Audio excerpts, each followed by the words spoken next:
right, so today we're going over the evacuation patient record form. And basically, I'm just going to fill it out in front of you and kind of explain what we're doing. All of this form is designed to add to. So if you run out of pages, like here on the vital signs or the drug pages, you can just add another page. So if you look up at the top on page 1, we're just going to put a page 1 right now of 2.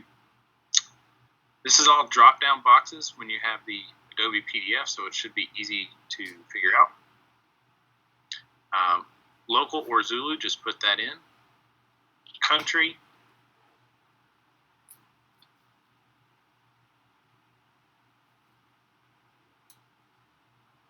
Okay. Mission number.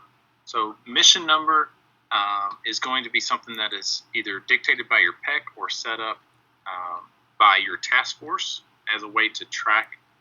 A frequently used method is with the month followed by the number of missions. So this would be the first mission of May. For a tail-to-tail transfer or a transfer from one aircraft to another, you would just check that box and then complete what leg you're covering. So if this was a tail-to-tail that I'd received from another aircraft, I'm going to click yes. This is going to be leg 2 of 2. And I'm going to take the chart if it's ready. If it's not, the flight medic that I'm picking up from is going to file leg 1 of 2. The time that the 9 line was dropped and the timeline that we took off. And our platform, for most of us, it's going to be our H60. But this is also where you can put in something like this. So we're on an H60 and we're flying with IMUS, or we're flying SLIC, because everything on this form, yes, it is a patient record, but it's also a data collection point. So we were dispatched, call it urgent, and when we got there, we assessed the patient to be a priority. This box here, self-explanatory. We're going to put in the mechanism of injury or the nature of illness, our missed report, and things like that. Times from our arrival time all the way through our departure time, and then the drop-off. Okay. The rest of the form is laid out in a march pattern, should be familiar to you. So for massive hemorrhage, we're going to say that we placed a tourniquet on his right lower extremity, and here's where we get to select the type of tourniquet. We're going to say it was a cat, and then time off. If you did not remove the tourniquet, do not put anything in the box. If you placed it as a hasty tourniquet and then converted it later, so I placed a tourniquet on the X, and then I come back and reassessed, and I did not need a tourniquet, so that right lower extremity, we're going to put,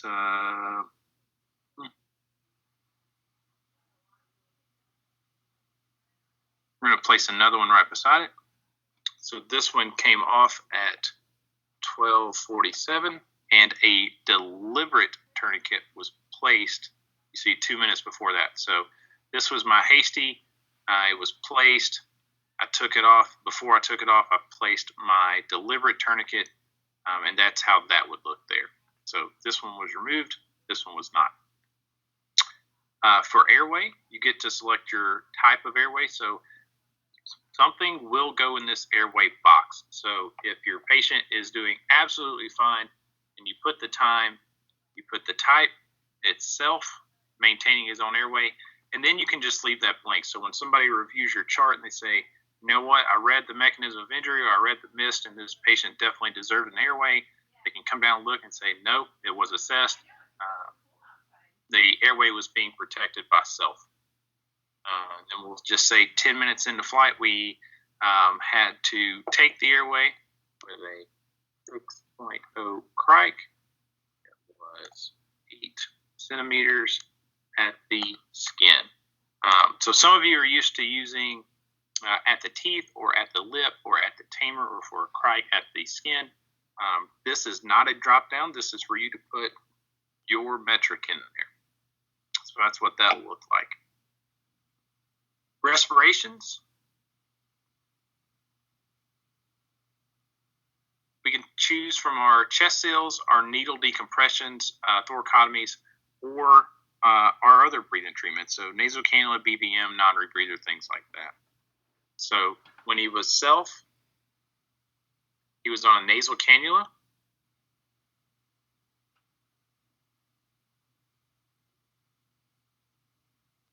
And it's size or rate. So you saw on that drop down, I could put a chest tube in. If I put a chest tube in, then I would put the size, a nasal cannula, and we're just going to go with rate and call it 2 liters per minute. And then at 12:45, we wound up doing that crike. And so at that time, we're going to put BVM because we helped them again. That one, we're flowing at 15 liters per minute.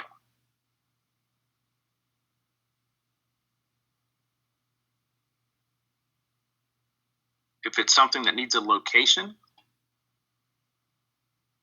such as the finger thoracotomy, then we're going to put right or left. And pick your size for that. Little pigtail in.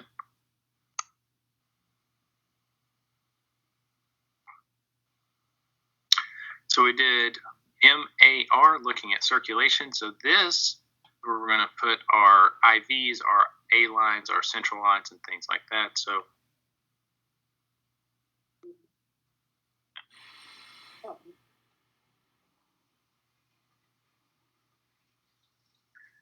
after we loaded in the right side, we started an 18 gauge IV, and we placed that in the AAC. Anything that's placed prior to arrival, just put prior to arrival, or a time if you know it. And we'll say that he had a left 14 quarters. Again, these are just examples. Some of it's not going to line up unless he had a really high-speed ground provider. For the mechanism of injury, just type what happened. So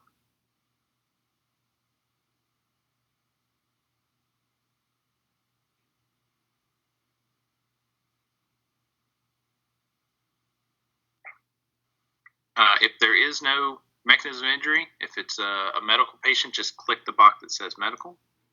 But here, we can click all of these different surface areas. So his left lower extremity, we're going to say that he had some peppering. His right lower extremity was an amputation. If it's burns, then you can just enter the TBSA here. And if it's his entire arm, I'm just going to go to the upper arm, say burn, come to my TBSA, and say 9%. So they know I'm looking for 9%. I found a burn on the arm. This is my 9%. Okay. Moving on to packaging. How did we move this patient? We moved them on a litter if there was a specific type of splint, or if we didn't have a litter and it was moved by something else, a non-standard means, such as a door, then you would just type that in right here.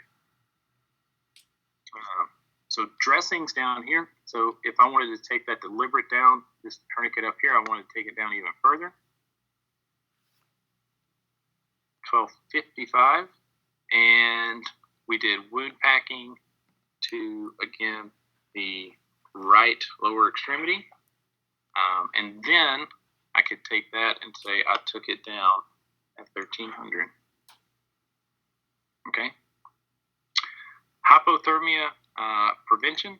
what type you used. Did you use a ready heat or a blizzard wrap, or turn the heater on in your aircraft? If it was done prior to arrival, just click prior to arrival and what type.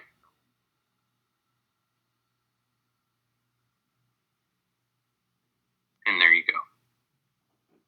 Generic patient information down here at the bottom, as much as you can get. And then why are we taking this patient? We're definitely taking them for treatment. So that is page 1. Page 2 are vital signs. So again, we're going to label our page 2 of 2. And I need to make a brief correction because this should actually be of 3, because all of these will have 3 pages.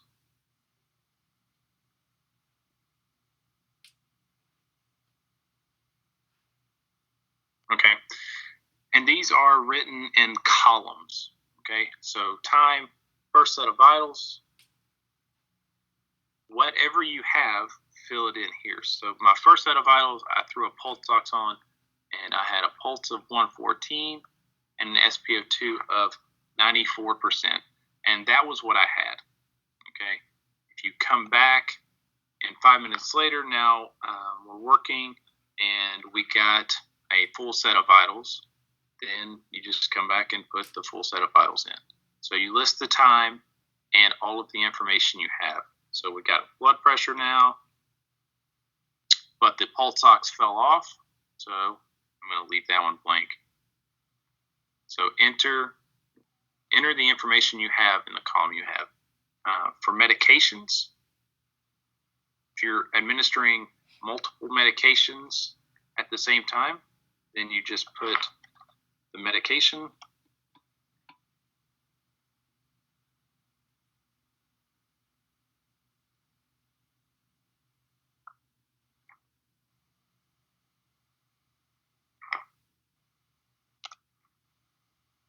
So I gave my fentanyl and my midazolam all at the same time. I'm just going to list that all out. If all I gave was fentanyl, I'm just going to continue this row over here. I'm going to say that we gave some at 1350. Again, just moving all of that information across. For product, we're looking at blood or fluid. So again, time, product would be either whole blood, RBCs. If you're giving something like albumin or something that's measured in volume, then you would put that here as well. If it is a blood product, then RHABO, your route, either IV or IO, and then your information from your blood unit, so your unit and your DIN. Remember, we're supposed to be giving our warmer types. So either the inflow or the Buddy Light or one of those. Calcium given is how much. So my first unit of blood, 1 gram, and then specify if you gave the gluconate or the chloride, make sure you give the appropriate dose of those. So gave a unit here, gave calcium, unit, looking again right here. So this would be after my 4th unit of blood. So for ventilations, so time, mode, rate, IDE, volume, FiO2, PEEP, and PIP. So all of these are settings. PIP is a measurement unless you're using pressure control, in which all of these would be settings, and volume would be a measurement. So I think we cracked him at 1245. We put him in mode AC at a rate of 18, IE 1 to 2.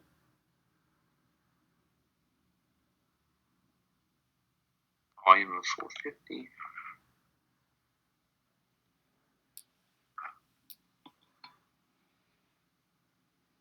In this case, I would put the measured PIP, and we'll say it measured at about 19. All right. For outputs, if you don't have outputs, such as on a POI, just leave that blank, especially if you're doing tail-to-tails where your patient is going to be out of hospital for a while and they have a Foley placed. This is where you would put your Foley measurements. Any other information that you need to place, just put it down here. Anything that's not covered. Again, patient info at the bottom, and we're still moving them for treatment.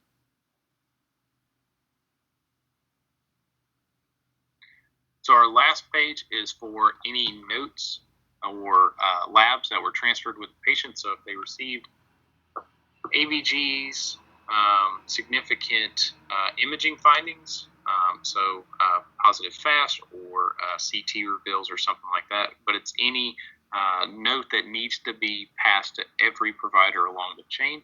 You just put it right here. And then your narrative summary of care here. Everything below this, or in this, is data collection points. So was CPR performed? We click yes. Do we get ROSC? Of course. Blood product available? Yes or no? Because some of those indications are going to be there, and it's okay if you click no, and then you still have an indication.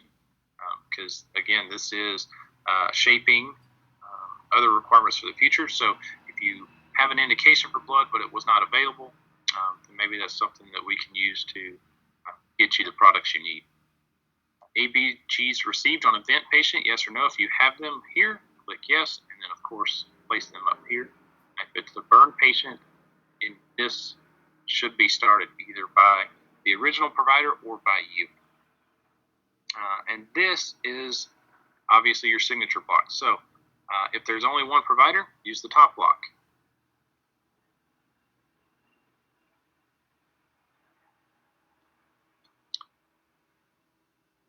And so this is where we're putting in this block is what is the Army paying you to do?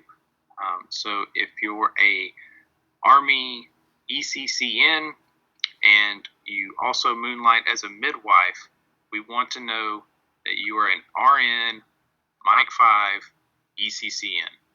Likewise, if you're a Army flight paramedic and you moonlight as a CNA, we want to know that you are a nationally registered paramedic FPC. That is what the Army is paying you to do. So those two providers will go here for the en route care. The medical director for the task force, or more likely your battalion flight surgeon, will countersign here saying yes. And this is your flight surgeon's opportunity to influence the training and staffing and equipment shortages that you need. And then every unit needs a single point to submit these to the JTS. And this will be your medic or your senior official that say, yes, I've reviewed it. Everything is complete to the most or to the best of our ability. Mission number and email to JTS. That is the evacuation patient record